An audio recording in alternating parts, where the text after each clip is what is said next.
नमस्कार, आप देख रहे हैं बिजनेस आज तक। आपके साथ मैं नेहा बाथम। इस खास पेशकश में हम आपको दिखाते हैं कारोबार जगत की हर छोटी बड़ी खबर, लेकिन शुरुआत बिजनेस टॉप 10 के साथ।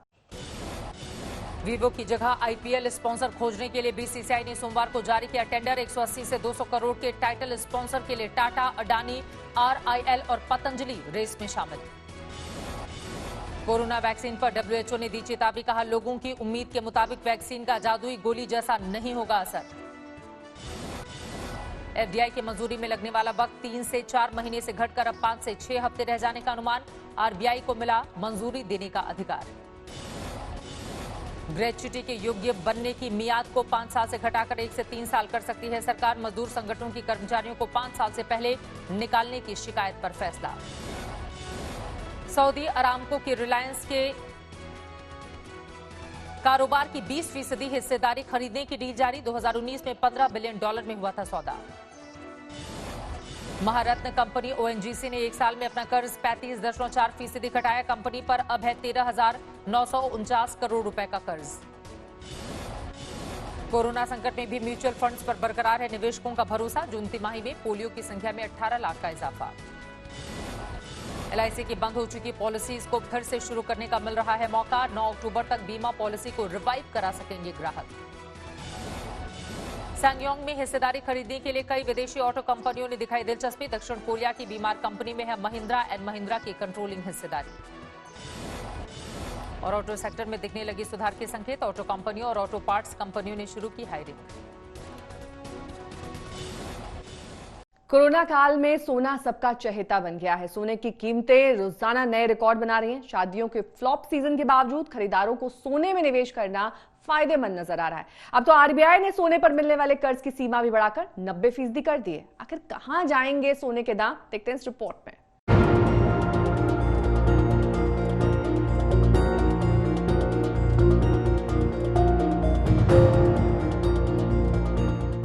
इन दिनों सोने की कीमतें ऑल टाइम हाई पर पहुंच गई हैं।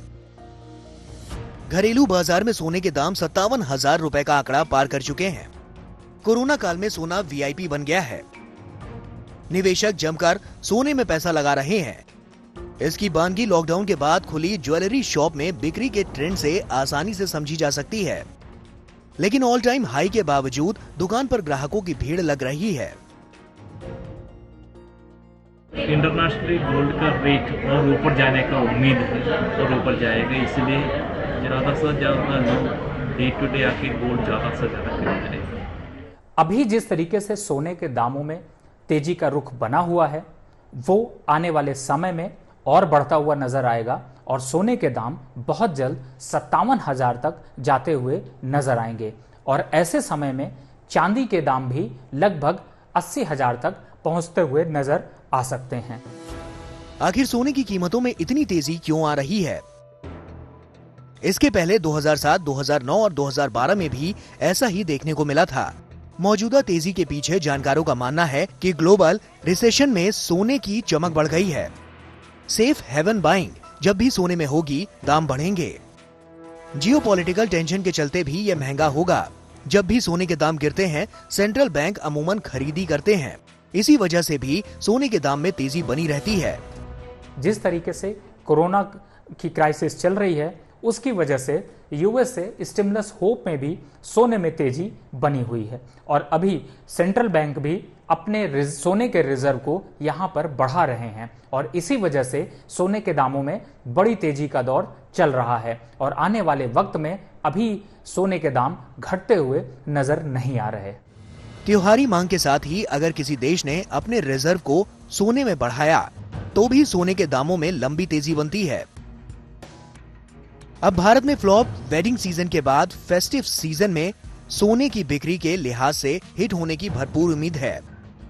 अभी तो ऑफ सीजन है, कमिंग सीजन अगस्त, सितंबर, अक्टूबर, दीपावली तक पूरी तरह से 100%, 100 to 150% तक बढ़ने का चांस ले रही है इसका बिजनेस। एक वेडिंग सीजन मिस हो गया, लेकिन लोगों के पास कैश इन हैंड है, लोग ज़्यादा गोल्ड में इन्वेस्ट कर रहे हैं। यानी सोने पर भरोसा और सोने पर लोगों का प्यार कोरोना में भी जमकर बरस रहा है। अगर शादी के लिए शॉपिंग नहीं हुई तो अब फेस्टिव सीजन में सोने की खासी खरीदारी होने की उम्मीद है। आज तक ब्यूरो। कोरोना के मामलों में लगातार हो रही बढ़ोतरी से भारत में एक राहत की बात यह है कि इससे होने वाली मौत का आंकड़ा बेहद कम है। धीरे धीरे अब ये साफ होने लगा है कि किन मामलों में कोरोना एक सामान्य बुखार से ज्यादा कुछ नहीं है, लेकिन कुछ मामले ऐसे भी हैं जहां कोरोना बेहद खतरनाक और जानलेवा है। ऐसी एक वजह है मोटापा।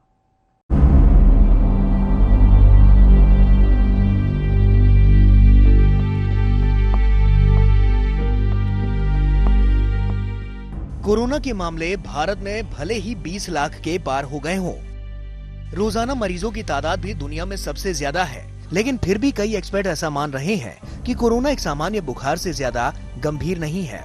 लेकिन ये सामान्य बुखार तब जानलेवा बन जाता है जब इसका इलाज न कराया जाए या आदमी कैंसर, डायबिटीज जैसी बीमारियों का शिकार हो। इसी तरह मोटे और ज्यादा वजन वाले लोग कोरोना वायरस की चपेट में आने पर गंभीर रूप से बीमार हो सकते हैं और उनकी मौत की आशंका भी ज्यादा है। मोटापे के शिकार लोगों को इलाज के दौरान भी कुछ परेशानियों का सामना करना पड़ सकता है, जैसे कि इन लोगों को अगर हमें सांस की नली यानी इंट्यूबेशन की जरूरत पड़ती है तो थोड़ा डिफिकल्ट इंट्यूबेशन होता है। ऐसे लोगों में देखा गया है कि उनकी प्रतिरोधी क्षमता भी कम होती है, सो संक्रमण का गंभीरता और बढ़ती है। या काफ़ी मोटापे के शिकार हैं जिनकी BMI 40 या उससे ज़्यादा है, जो हमारे रेडियोलॉजिकल इन्वेस्टिगेशन इक्विपमेंट या CT MRI हैं वो उतने ज़्यादा कंपैटिबल नहीं होते हैं इन लोगों के वजन के हिसाब से, सो उनको डायग्नोस्टिक टेस्टिंग करने में भी दिक्कतें आती हैं। मोटे लोगों में कोविड-19 का इन्फेक्शन ज़्यादा देखा गया है। ऐसा इसलिए होता है क्योंकि मोटे लोगों में डायबिटीज़, हाइपरटेंशन, कोलेस्ट्रॉल की बीमारी ज़्यादा होती हैं और उनकी इम्यूनिटी भी बहुत कम होती है। ज्यादा वजन वाले लोगों में दूसरी बीमारियों के होने का खतरा भी ज्यादा होता है। इसी तरह इन लोगों को कोविड-19 संक्रमण से गंभीर बीमारी और मौत का खतरा ज्यादा होता है। वजन कम करने से स्वास्थ्य को काफी फायदा है और इससे कोविड-19 का खतरा भी घट जाता है। आप मोटे हैं या नहीं, ये जानने के लिए बॉडी मास इंडेक्स यानी BMI का पैमाना इस्तेमाल करने की जरूरत है। 25 से लेकर 29.9 बॉडी मास इंडेक्स वाले वयस्कों का वजन ज्यादा है।